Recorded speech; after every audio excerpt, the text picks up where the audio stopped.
Before all else, fascism offers its followers mysticism. Why is mysticism put first? In the first place, because the fascist troops are not homogeneous. Each social category to which fascism appeals has its own demands and aspirations. No doubt it uses anti-capitalist demagogy as a so-called passkey, but it adds formulas intended specifically for the conscious proletarians, the peasants, et al. But this demagogy, often contradictory, is not enough to unite all these malcontents. First must be found the cement that will bind them together, an intentionally vague mysticism in which all, whatever their divergences of interests or conceptions, can commune, a mysticism through which, in the words of a National Socialist, quote, "the many individuals of an assembled crowd are amalgamated in spiritual unity in a sentimental union." End quote. Moreover, fascism would rather arouse faith than address itself to the intelligence. A party supported by the subsidies of the propertied classes, with the secret aim of defending the privileges of property owners, is not interested in appealing to the intelligence of its recruits, or rather it considers it prudent not to appeal to their understanding until they have been thoroughly bewitched. The moment the faithful believe, nothing is easier than to play with truth and logic. They will notice nothing, and if by chance they open their eyes, there will be no difficulty in closing them immediately with the argument, "it is so because the leader says so." Fascism, furthermore, is fortunate enough to address its appeal to the miserable and discontented. It is a psychological phenomenon, as old as the world, that suffering predisposes to mysticism. When man suffers, he renounces reason, ceases to demand logical remedies for his ills, and no longer has the courage to try to save himself. He expects a miracle, and he calls for a saviour who he is ready to follow, for who he is ready to sacrifice himself. Finally, fascism has the advantage, in a sense, over socialism in that it despises the masses. It does not hesitate to conquer them through their weaknesses. Mussolini, he has boasted of it publicly, has had experience with the people which, quote, has helped him very much, and, quote, permitted him to know the psychology of crowds and have, so to speak, a tactile and visual perception of what they want and can do. End quote. In addition to this personal experience, he knows by heart Dr. Le Bon's Psychology of Crowds, which is one of his bedside books. Quote, "Crowds are incapable of having any opinions except those imposed on them. They are not led by rules based on pure theoretical equity, but by seeking what can impress and seduce them. Crowds understand only simple and extreme sentiments, and can be impressed only by images." End quote. Hitler has made the same observations. Quote, "The great majority of the people have a disposition that their opinions and actions are determined much more by the impression produced on their senses than by pure reflection. The masses are little receptive to abstract ideas. On the other hand, they can be most easily taken hold of in the domain of the emotions. Whoever wishes to win the masses must know the key to their hearts. In all periods, the force that set in motion the most violent revolutions on this earth has lain less in the proclamation of a scientific idea which took possession of crowds than in a driving fanaticism and a real hysteria which madly excited them." End quote. Thus, fascism presents itself, above all and even before trying to define itself, as a religion. Religion seems to have originated among so-called primitive peoples in the fear and anguish in the face of natural forces which man did not yet know how to control, and which overwhelmed him. Subsequently, when he began a social existence, the need to believe in the supernatural is maintained by the misery that the exploiting classes force him to live in. Hope for life in heaven is compensation for the privations of life on earth. In modern times, as man has learned to rule nature to lighten the burden of everyday life, religion has simultaneously lost ground. But the crisis of capitalism plunges the masses into dismay and confusion, analogous to what their distant ancestors must have experienced in the face of the incomprehensible unchained forces of nature. And since traditional religion, threadbare and too discredited by its ties to the wealthy, no longer always has any appeal left, a substitute religion is manufactured, modernised and cut to the latest style. But even if the form is new, under the surface it is still the same old opium. Quote, Fascism is a religious conception. If fascism were not a faith, how could it give its adherents stoicism and courage? Nothing great can be accomplished except in a state of loving passion of religious mysticism. Mussolini. In Milan, a school of fascist mysticism was inaugurated, and a newspaper stated on this occasion, quote, Fascism is a reaction of the divine. I believe, enunciates the credo of Belia, in our Holy Father, Fascism. Believe is also the alpha and omega of the National Socialist religion. After taking power, Hitler thus addressed his troops, quote, You were the guard that formerly followed me with a believing heart. You were the first partisans who believed in me. It was not hair-splitting intelligence that led Germany out of her distress, but your faith. Why are we here? By command? No, because your heart ordered it, because an inner voice dictated it, because you believe in our movement and its leadership. Only the force of idealism could accomplish this. Reason would have advised you against coming to me, and only faith commanded you to do so. End quote. Like all religions, this one consoles its followers for their miseries by preaching absolute scorn of the material and by giving so-called spiritual nourishment precedence over that of the stomach. Fascism here, in short, only plagiarises the Catholic Church. As Pope Leo XIII said, quote, What would it profit a man to find material abundance if a spiritual famine imperilled the salvation of his soul? End quote. Mussolini wrote that, quote, Fascism believes in saintliness and heroism, that is to say, in deeds in which there is no economic motive, immediate or ultimate. Fascism rejects the idea of economic well-being, which would transform men into animals thinking of only one thing, being fed and fattened. End quote.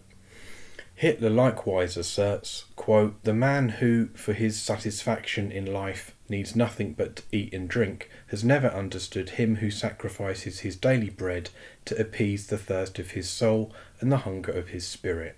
End quote. But asceticism in itself is not enough consolation. Fascism's great discovery is, again borrowing from the Church, merely the revival of the oldest form of religious feeling, the cult of the man of destiny. Under the thin varnish of civilization, men remain idolaters. Those of old imagined gods, who were merely the so-called distorted reflection of their own being. Those of today feel the need of creating, in the words of Marcel Martinet, quote, a redeeming myth, which is only the projection of themselves, but which in return assumes the burden of their grievances, their needs, their thoughts, and their very life. End quote. They abdicate before the divinity they have made in their own image and await their salvation from the man of destiny, the Duce or the Führer. But this mythical being is not created spontaneously by the masses. Fascism helps them along with a long and laborious process of suggestion. At first we see skillful charlatans, among them the future idol himself, working to bring to birth in the people's soul the obscure need for a messiah. Mussolini wrote in 1921 that during the coming decades, quote, men would necessarily feel the desire for a dictator. Quote, we await a saviour who will lead us out of our misery, but nobody knows from where he will come. Thiessen states in 1922. Quote, we need a Führer, sighed Müller von den Bruck in 1923, and Hitler himself, quote, our task is to give the dictator, when he shall appear, a people ready for him. End quote. Then the man of destiny appears, but he is still only a mortal like the rest. He will be deified by degrees. He cannot obviously achieve this by himself, and happily for him, those around him lend a hand. Every morning and evening his flatterers present him to the crowd as the elect. At first they are not believed. Their attempts at canonisation are really too crude and arouse laughter, but they are patient and time works for them. 10 times in succession they propose, without success, their Messiah, but the 11th time the middle class begins to wonder, after all, perhaps he is the saviour. Thus in Italy Farinacci and a few others tirelessly wove a myth around Mussolini. In Germany, as early as February 1921, Esser consecrated his friend Hitler as Führer. Rosenberg and Goebbels carried on for years the work begun by Esser. The man is then promoted to the rank of a demigod. He is proclaimed infallible and omniscient.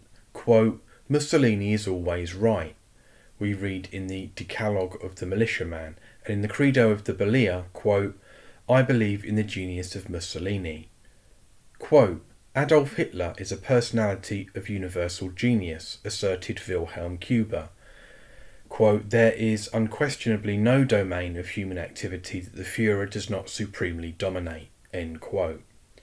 Guerin said to a representative of the Morning Post, quote, just as Catholics consider the Pope infallible in all questions of religion and morality, we believe, with the same profound conviction, that the Führer is infallible in all matters concerning the moral and social interests of the people. End quote. According to Rudolf Hess, quote, one person is above all criticism, the Führer. Everybody knows that he has always been right and that he always will be right. End quote. From this to worship there is only a step, and it is quickly taken.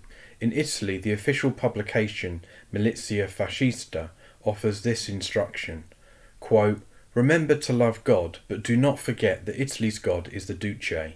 End quote. Gentizan, Rome correspondent of the Temps, relates, quote, peasants and their wives knelt on perceiving on a distant hill the tower where the Duce had just arrived for a brief stay. Already a halo of idealism and poetry envelops him. For some he has become a legendary figure. When he appears at a demonstration, the faces of many spectators seem to be illuminated. End quote. In Germany, Joseph Goebbels made himself the high priest of the new cult. Quote, faith in the Führer, he said, is surrounded, one almost might say, with a mysterious and enigmatic mysticism. End quote. He addressed Hitler in the style of a father of the church. Quote, in our profound despair, we found in you the one who showed the road of faith. You were for us the fulfillment of a mysterious desire. You addressed to our anguish words of deliverance. You forged our confidence in the miracle to come. End quote. When his Führer had become master of Germany, he went still further and spoke to him as to God himself. On April the 20th, 1930, Hitler's birthday, he sent him this prayer over the radio.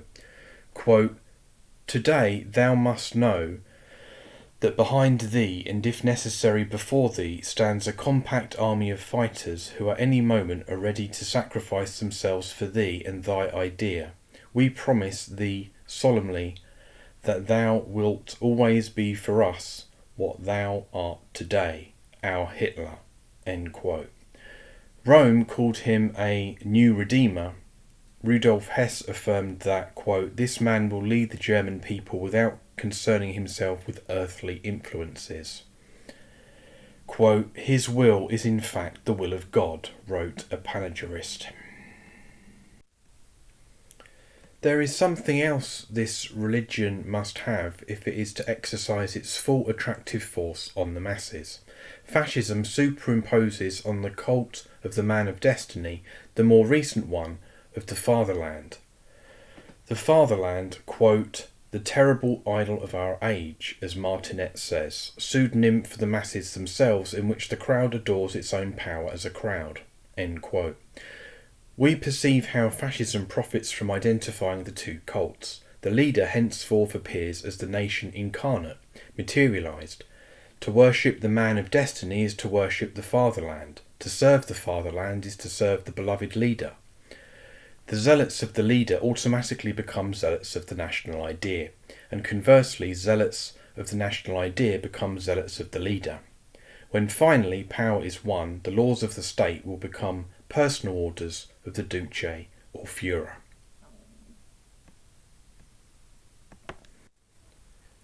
If you want to read more on this subject, then I recommend reading Fascism and Big Business by Daniel Guerin, which is available for free online on the Libcom website.